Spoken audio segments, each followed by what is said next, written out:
Alright, I've already taken two of the flyweights out. You want to be real careful. There's some little washers, shims, whatever you want to call them, on those flyweights. Don't lose them. I got an 8mm and a number 10 Torx.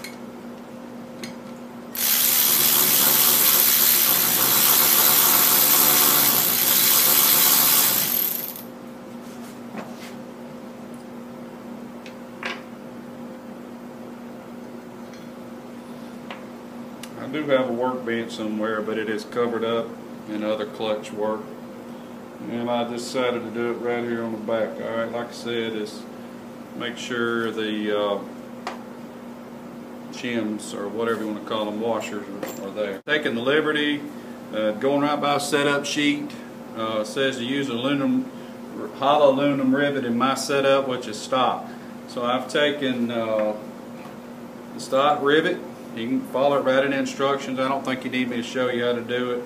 Put them in all the same way. Let's see, I got them in from the, what I call the left side. You can put it in a vise, slide it in, put it in a vise, and squish it. I used our press that's over here to my right just to squish it where it wouldn't come out. So I'm going to go ahead and squish this last one. But like I said, you can just put it in a vise and hold your weight to the left side of the vise, and where it'll squish this side and it's be flush. Okay, then you're going to take a weight and two of the shims, washers included in the kit, and they're going to go back.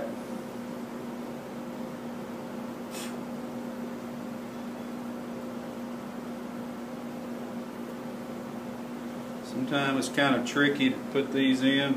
Hold the weight up. I got the first little shim in. Alright, push through.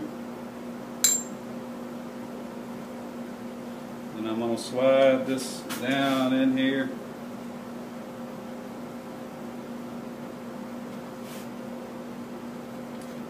Alright, all the way through. Put her nut back on. Tighten it up. Add a little bit of silicone on there. These are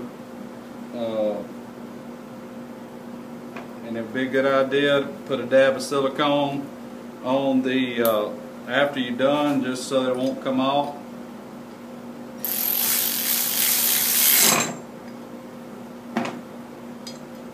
Alright, our weight moves freely. As you can see, what I was talking about, the silicone, and of course you'll see yours right here, and I would put a little dab right there. So I'm going to repeat what I just did. I'm sure there's a torque spec on this. I highly recommend you use it. On this particular deal, and I'll say don't necessarily do what I do. You do it the correct way. And the absolute correct thing we are going to follow is the torquing methods on both bolts. It's kind of funny that I do that, because on the T-Rexes and Rhinos and others, and even the Polarises, I typically use an impact, which I never recommend. I always tell people in the videos to torque it to spec. I've done it and got away with it, but with the issues related to this Can-Am, I wouldn't in a million years recommend anybody do that. And it's never been proper. I've just gotten away with it. So anyway, we got our three new weights in 120 degrees apart. So we can take our governor cup. Like I said, this would be a good opportunity to clean yours up. We'll brake clean, whatever. And I recommend you clean the slide, whatever you want to call them here on the movable sheave, where your pucks go on the governor cup, slide and clean them up. Just like I said, if mine was dirty, we'd do a cleaning. Also, I've used with success a Teflon dry lube. And I'll probably, when I go back through this one again, I'm going to have it on and off several times, but when I finish up, I'm probably going to clean these friction plates up and spray them with that Teflon dry lube, because it doesn't attract dirt and impregnates itself into the metal. Okay, so we got to find our mark, and then find our mark. Now be careful that your little pucks here may pop out. So let's go back, and then let's take a look at it, at each one of our, for lack of a better word, roller weights. Make sure it's all in place. Now this would be a good time to clean this surface up with a Scotch-Brite pad and brake clean and a clean rag. And then once mine is just so new that I'm not doing the Scotch-Brite. So once you've got this section clean, I would highly recommend you don't touch it with your fingers again. Like I said, you want to go look in the bushing, get to clean this surface as well. Alright, let's go reassemble. Alright, again, I can't emphasize enough when you're installing a clutch kit the advantages of taking everything apart and cleaning it. Okay, if you move this center bushing bearing out, there's these little, I call them dog ears, but they'll pop out, and you got to be careful that where they pop to. So when you put them back, you got to go in the hole. But we'll do that on another video talking about that. This is strictly for clutch kit, so it's best not to move this. So put our spring back in place. This is a stock spring.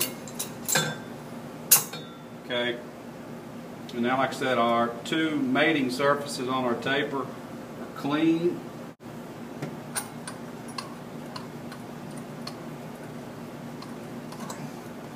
Whew. Alright. This method here is for the stock bolt. I've got the bolt on mine, came with a 10, what they call 10 slippery washers. And I'm going to move it in like I did before with an impact.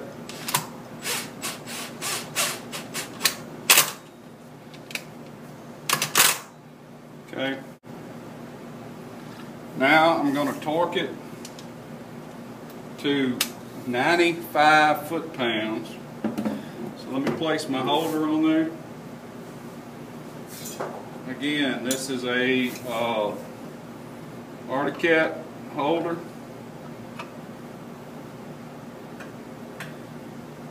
Actually, I'll tell you what we're going to do.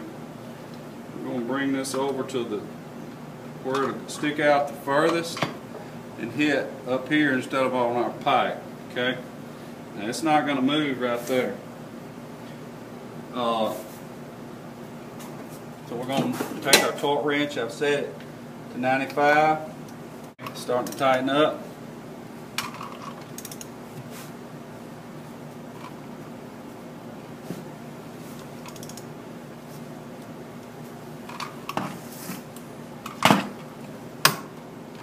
Alright, there went 95.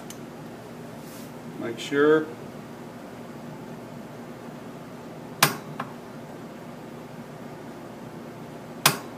Okay, now we're going to take our clutch holding tool off. We're going to reinsert our secondary spreading tool. And we're going to reinstall our belt the same direction we got it off.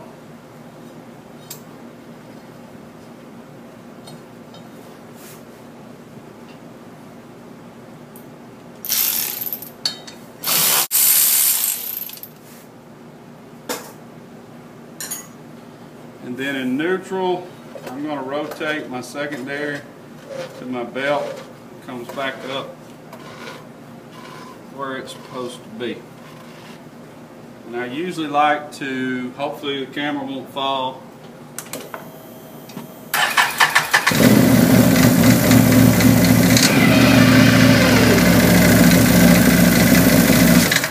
See how loud those things are. Mine was like that today, I got it. I talked with a friend of mine, and he said that, of course, I can see it, there's some play in between the governor cup and the movable sheave, and he said he shimmed it where he wouldn't have to listen to it.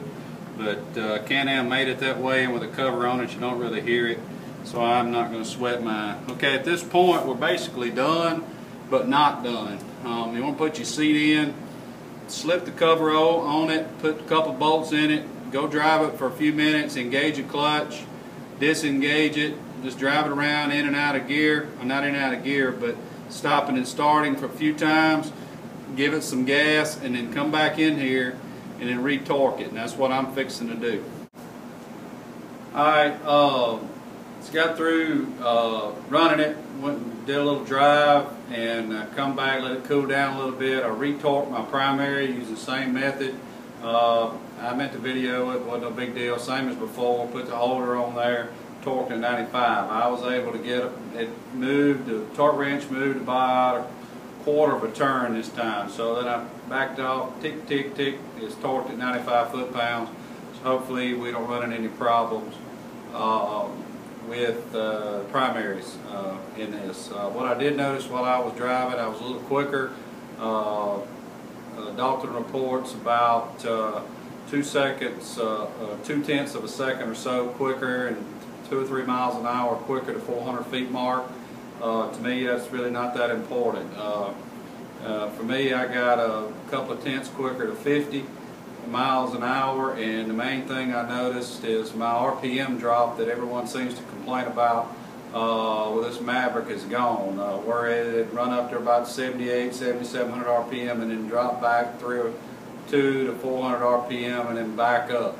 I'm not seeing that at all. It comes up, stays, it continues to climb like it should. No degradation in top speed at all either.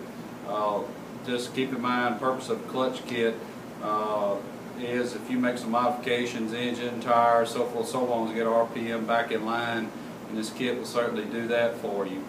Also, in complete stock form, yeah, there is some gains. Like I said, it's a little bit quicker, and the fact that we're not dropping RPM and hopefully eliminate that issue. Kit, I believe, retails for around $249. You'll see that price on the site there.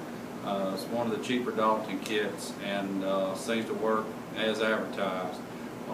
One of the couple things I didn't do is I didn't show you how to take the seat out, the plastic off, and the cover off. My theory is if you can't do that, then there's probably isn't a mod you want to do. Actually, you should read the instructions and read them before you ever come out to your Maverick, and that will ward off a lot of problems. Also, in the instructions, a disclaimer which says it should be installed by a dealer or a certified mechanic. Hunter Works and Dalton just simply can't take responsibility for who installs your kit and how it's done. So I'm showing you how to do it, whoever does it, proper torquing method, basic operation. If you got any questions on this kit or the installation of it, feel free to give me a call here at Hunter Works. I'll be glad to help you out.